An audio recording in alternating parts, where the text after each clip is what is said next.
Kurz bis zur Kaffeepause, wir haben über Working Out Loud gesprochen. Das ist eine Methode von John Stepper. Ich habe erstmal kurz erklärt, warum die heute relevant ist. Und zwar, wir sind in einem viel besungenen Übergang von Industrie- und Wissensgesellschaft, die dadurch gekennzeichnet ist, dass wir oft bei unseren Aufgaben nicht mehr wissen, was genau das Ziel ist, wie die Aufgabe zu erledigen ist und welches Wissen ich dazu brauche.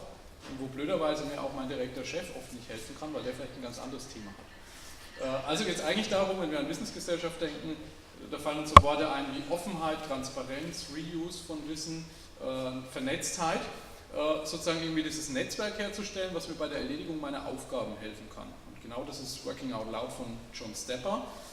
Er hat gesagt, im Prinzip Dale Carnegie meets the Internet, also sozusagen das Netzwerk sich selber aufzubauen, was mich groß machen kann, was mir helfen kann. Und um das zu erreichen, schlägt er vor, in sogenannten Working Out Loud Circles, das sind Gruppen von Leuten von 5 Personen, über einen Zeitraum von 12 Wochen sich zu committen, 1 Stunde die Woche zu treffen und nach öffentlich verfügbaren WOL-Guidelines, die er geschrieben hat, quasi eine Agenda abzuarbeiten, um erstmal zu sagen, was sind meine persönlichen Ziele, die ich durch Working Out Loud erreichen will, wen bräuchte ich in meinem Netzwerk, der mir helfen kann, was kann ich den Leuten Gutes tun, damit die auch gewillt sind, mir zu helfen. Also im Kern, geben ist seliger als nehmen. Ja, und die 12 Wochen sind deswegen, weil wenn ich einen Tages-Workshop mache, da verstetigt sich keine Verhaltensänderung, also ich muss es irgendwie über einen längeren Zeitraum praktizieren. Vielleicht noch ganz kurz aus der Fragerunde, kam natürlich sofort, wenn ich es im Unternehmen mache, was hat eigentlich das Unternehmen davon? Über die 2 Gruppen war das relativ konsistent. Der eine Vorteil ist, die Mitarbeiter beschäftigen sich mehr mit den eigentlichen persönlichen Zielen, was ja auch oft so im BWL-Lehrbuch steht. Man müsste eigentlich so Vision, Strategie bis auf Mitarbeiterebene runterbrechen, was in der Praxis aber oft gar nicht so leicht ist. Also diese persönliche Zielfindung. Und auf der anderen Seite einfach das Rad nicht doppelt erfinden. Ja, da bleibt ganz viel Energie und Ressource auf der Straße liegen. Peter Drucker hat mal gesagt, die große Leistung des Managements im 20. Jahrhundert war, die Produktivität um Faktor 50 zu steigern. Die Herausforderung vom Management im 21. Jahrhundert ist das gleiche für Wissensarbeit zu machen. Und Working Out Loud ist eine Methode. Dazu workingoutloud.com, die Webseite, wen die Circle Guides interessieren, die sind kostenlos. Workshop. Thank you. I only found out I had to present my findings about 10 seconds ago, so I wasn't fully prepared for this, but no problem. Okay, so first thing that we found out within the groups that we spoke to was, again, didn't know I was presenting, so excuse the writing, but social and what is social. There was a number of people who were confused still as to what social is, what collaboration or social collaboration is. I think social still has the impression that it's pictures of fluffy cats, you know, irrelevant news, spamming people. So for us, it was looking at what social is, how it can aid you in your everyday workplace. The changing face of news and comms. So my title kind of gives it all away, but social media is changing the way we consume news. News is spreading faster than ever due to the increased use of social media platforms. So the question was, how do we consume that news, and has that changed how we consume our intranets, our internal collaboration portals? And the first group were on the fence, not fully sure. The second group seemed to be edging more towards the fact that as long as social is structured correctly, then it can pretty much give you all of the news that you need, and that's not to say internal comms don't have a place. In fact, they have more of a place than ever within social. But the big thing was really around trust and the roles of those people. So when I say trust, what I mean is if somebody internal comms writes a news story, then you're going to trust them. If somebody in, I think this lady said in facilities tells you about a toilet out of order, you're going to trust them. So it's about choosing the channels that you follow carefully. One lady had a really good solution in her organisation, and she said that the internal communications people have to basically compete for her business.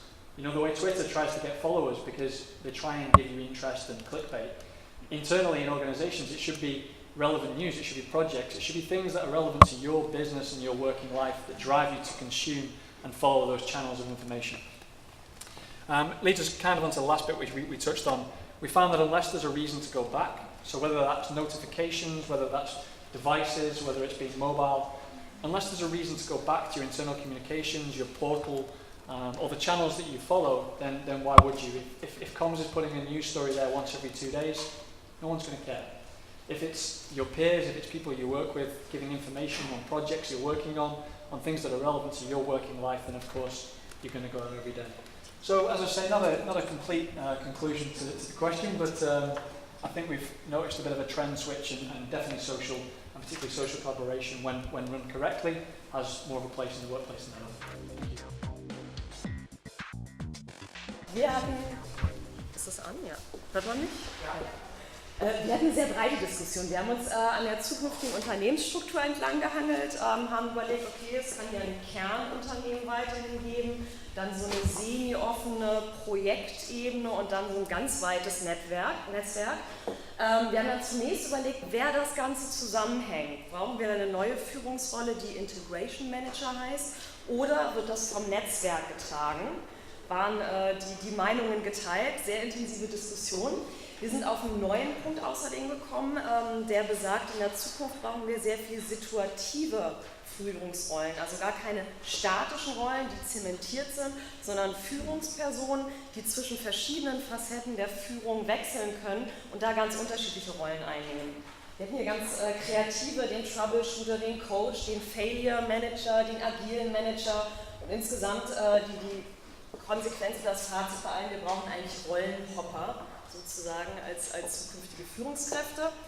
Und ganz im Anschluss hatten wir, oder am Ende hatten wir noch die fast philosophische Diskussion, ob wir eher Leader oder eher Manager benötigen. Also Manager im Sinne von abwickeln, organisieren, kontrollieren versus Leader inspirieren, Werte vermitteln und Personen motivieren. Wir sind so ein bisschen darauf gekommen, es braucht beides und hatten aber auch sehr viele neue Rollen definiert, noch im Thema Leadership, also weg vom Manager, die in Richtung gehen Purpose Owner, also einen Sinn stiften, Netzwerke zusammenzuhalten und auch Werte eines Unternehmens der Zukunft zu managen. Provokation gelungen, als ich Content Marketing ausgesprochen hatte, ist keiner mehr gekommen. Nein, es waren noch ein paar da mittlerweile. War trotzdem eine spannende Diskussion. Die Idee dahinter war die, wir reden von dem Menschen im Mittelpunkt in unserem System und wir wollen die Mitarbeiter befähigen, Dinge zu tun, aber die Konzepte, die Kommunikationskonzepte rund um Veränderungen, also jetzt nicht die konzeptionellen Dinge hinter den Plattformen, sondern das, wie es den Mitarbeitern nahegebracht werden, sind entweder sehr langsam oder eben vollkommen irrelevant für einen Großteil der Mitarbeiter. Weil wir, glaube ich, in unserer Nische häufig viele Dinge als selbstverständlich nehmen, sagen, ja, das ist natürlich so und häufig vergessen, dass man es einem Großteil der Mitarbeiter vielleicht auf einem anderen Weg, vielleicht auch auf einem sehr differenzierten Weg nahebringen muss. Und dann eben die Frage, die kam auf, wurde auch diskutiert, warum übernehmen wir Technologien aus der externen Welt, also Twitter, Facebook und so weiter, das sind die quasi Vorväter von dem, wovon wir hier reden, aber nicht die Kommunikationsmaßnahmen außenrum. Also warum orientieren wir uns in der internen Kommunikation außenrum und solche Veränderungsvorhaben nicht am Marketing oder zumindest an Kernaspekten einiger Marketing-Methoden? Das war so der einmal rund, über was wir geredet haben. Sehr kurz. Wir haben diskutiert am Modell von Jane McConnell entlang die Möglichkeiten, wie wir Intranet, Kollaboration und Social in so einen digitalen Arbeitsplatz reinkriegen, was Digitalisierung ausmacht, und im Wesentlichen haben wir an den Elementen gearbeitet, was sind Treiber für so eine digitale Strategie, und die sind sehr unterschiedlich und wie werden die kulturmäßig induziert. Und wie haben wir den Erfolg gemessen? Gibt es Messkriterien für Erfolge? Was spielt da rein? Gibt es weiche, gibt es harte? Und interessant ist eigentlich, dass wir in beiden Gruppen keine Überschneidung hatten. Oder sagen wir genauer gesagt, eine einzige Überschneidung. Wir haben jeweils in den beiden Gruppen die gleichen Fragen erarbeitet. Einmal die Projekttreiber, was hat uns dazu gebracht, social, digitalisiert, interaktiv zu arbeiten? Und zweite Frage, wie haben wir das angefangen, haben wir den Erfolg gemessen und wie konnten wir den Erfolg messen oder das Fortschreiten? Und es ist interessant, in keiner der beiden Gruppen gab es eine Überlappung und ich habe sehr, sehr, sehr viele sehr interessante Thesen gehabt. Die stelle ich nachher gerne einzeln vor.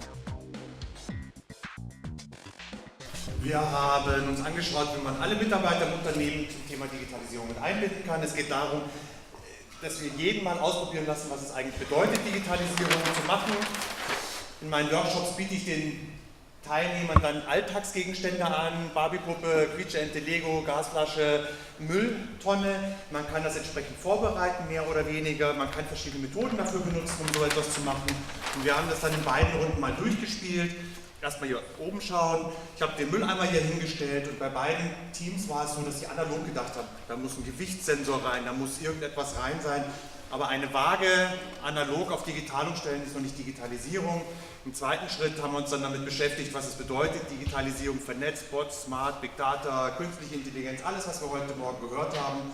Und dort kommt am Ende dann ein Mülleimer raus, der selber feststellt, wann er voll ist, der selber seinen Kollegen ruft, dass er kommt und sagt, ich bin jetzt voll, löse mich mal bitte hier ab und sich selber dann zur Entsorgung fährt und dann auf den nächsten Auftrag wartet, ohne Menscheneingriff.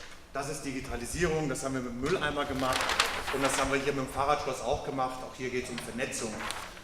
Und das ist etwas, was man sehr gut im Unternehmen machen kann, mit allen Mitarbeitern, sie auf den Weg mitnehmen, sagen, wir digitalisieren uns. Das ist ein Prozess für intern, wie ich meine Arbeitsabläufe machen kann. Und das Fahrradschloss ist eine Produktentwicklung. Wie kann ich ein Fahrradschloss so optimieren, dass was Digitales rauskommt? Und am Ende der Diskussion haben wir auch festgestellt, die Lösung, die wir erarbeitet haben, so pfiffig war die jetzt gar nicht. Bedeutet aber, weil wir es offen diskutiert haben, einer hat es vorgestellt oder ein kleines Team hat es vorgestellt, und andere haben dann gesagt, von Prinzip her gut, aber das wird nicht zum Fliegen kommen, hilft uns, dass so ein Produkt, das gar nicht lang und teuer entwickelt wird. Also transparent arbeiten, gemeinsam arbeiten und alle Mitarbeiter auf den Weg nehmen. Dankeschön. Danke dir. Wir hatten das Thema Engagement. Ich hatte zwei ganz aktive Gruppen da, die mir ganz viele neue Impulse auch gegeben haben. Also neu wirklich auch, ich habe es in der Form so noch nicht zusammengerechnet. Ich bin nämlich eigentlich reingestartet mit der Idee zu sagen, ja gut, was brauche ich denn für Engagement? Weil die meisten Leute reden immer von Change. Also wir brauchen jetzt für das ganze Digital-Thema, dass die Leute da reingehen, Change Management. Und ich habe mir so gedacht, naja gut, in meinen Augen müssen die Leute erstmal lernen mit dem Zeug umzugehen, lernen, wie verhalte ich mich da, lernen, was passiert da jetzt alles und wie kann ich damit jetzt besser werden in meinem Umfeld. Und habe dann so ganz spontan geplant gesagt, ja gut, lass uns doch mal das Auseinanderhalten versuchen. Was kommt denn da raus dabei, wenn man die Leute fragt, differenziert doch mal aus, was ist Lernen und was ist Change in euren Augen. Und da kam dann raus, dass unter dem Thema Lernen eigentlich ganz viel so Strukturiertes drunter steht. Also Training, Coaching, E-Learning, Onboarding, Beratung. Alles Dinge, die in der Regel von einer oder von einer zentralen Einheit gemacht werden und von ganz vielen Leuten dann verdaut, gelesen, gelernt werden. Also one-to-many. Und bei Change kam ganz viel raus, was eigentlich von vielen kommt und von vielen wieder irgendwie adaptiert. Also wir hatten Storytelling, Best Practice Clubs, Zusammenarbeit, Use Cases und Ergebnistransparenz. Und dann gab es so Themen, wo es dann in der Diskussion weiterging, ja, jetzt gibt es so Leuchtturmprojekte, das ist eigentlich Lernen, das ist aber auch Change, weil wir an der Story, aber auch ein bisschen geplant das Ganze hinkriegen. Und dann kamen so für mich natürlich die schönen Dinge auch irgendwo, nämlich MOOCs, Massive Open Online Courses, also das ist Social Learning im Endeffekt im besten Falle. Haben da auch gelernt, es gibt also Firmen, bei denen geht es inzwischen nicht mit den üblichen draußen 100.000 melden sich an und am Schluss bleiben bloß noch 5.000 übrig, was immer noch besser ist als die 100, die eigentlich im Saal sitzen würden. Aber die haben gesagt, oder derjenige hat gesagt, 15% Dropout-Quote, das heißt 85% gehen da erfolgreich durch so einen internen Corporate MOOC. Also bin ich total neugierig, mehr zu erfahren.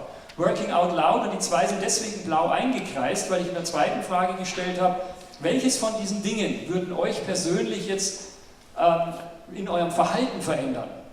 Also nicht nur, ich habe was gelernt, sondern im Verhalten verändern. Und da waren MOOCs und Working Out Loud, das was Simon dann nachher auch nochmal vorstellt, waren die beiden Mittel, wo wirklich da was persönlich sich verändert. Wir sind dann hergegangen und haben nochmal gesammelt, was gibt es denn für Begriffe, die euch einfallen, wenn ihr euch so einen richtig super engageden Mitarbeiter habt. Und wenn jemand ein besseres Wort in Deutsch für engaged findet, bitte sagt es mir. Engagiert. Engagiert. Ja, engagiert. Ich war 3 in Amerika und engaged ist für mich was anderes als engagiert. Engagiert kann ich auch sein, wenn ich irgendwie so mal ganz fleißig was arbeite. Engaged ist für mich, super, ich will. Und haben da Worte gesucht, die da reinkommen. Von Lust, Erfolgserleben, Inspiration, eine positive Erwartung, Incentivierung. Ich gehe nicht durch alles, durch Sinn, natürlich ein ganz wichtiger Punkt. Und wir sind durchgegangen und am Schluss, nach Erfolge feiern, Sichtbarkeit, kam dann der Einwand, Ich muss einfach nur stolz auf das sein, was ich gemacht habe. Also vielleicht ist das die Summe von dem, was Engagement auch bedeutet, irgendwie, wenn ich am Schluss stolz bin auf das, was ich erschaffen habe, ja, dann mache ich da gerne auch weiter. Dankeschön an alle, die da mitgemacht haben.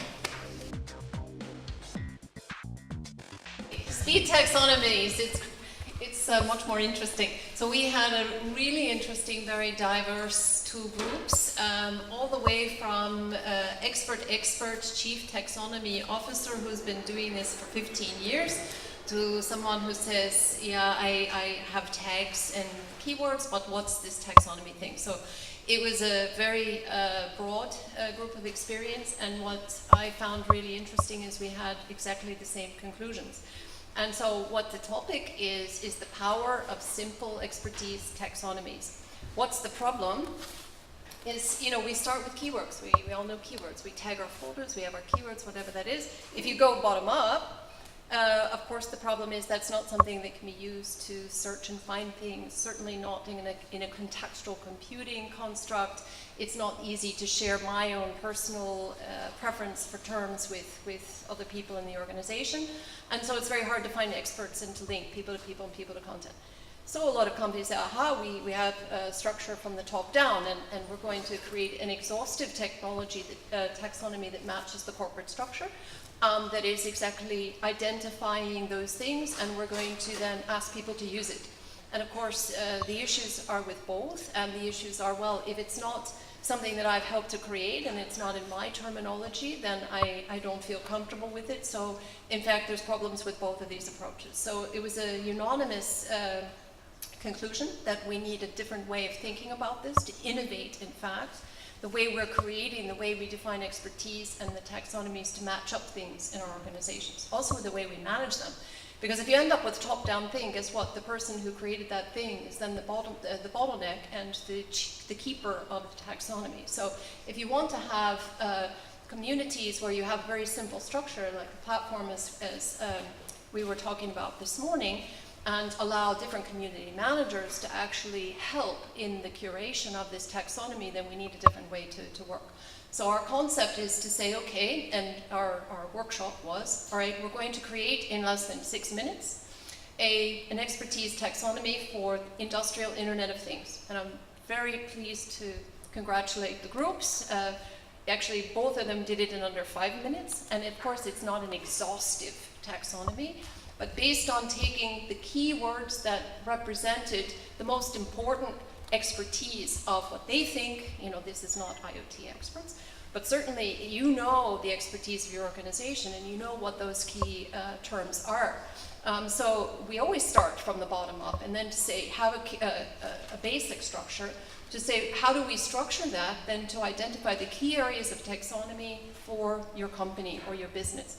And it's our experience, and we proved also in our groups, which was really cool, that, and I challenge you, that we can define a starting taxonomy in less than 150 terms for any one of your organizations, because we have experience in doing this for the largest of business ecosystems that doesn't have more than 18 parent main areas, because people aren't that complicated. We don't have hundreds and hundreds of areas of expertise. In fact, I would call that a generalist.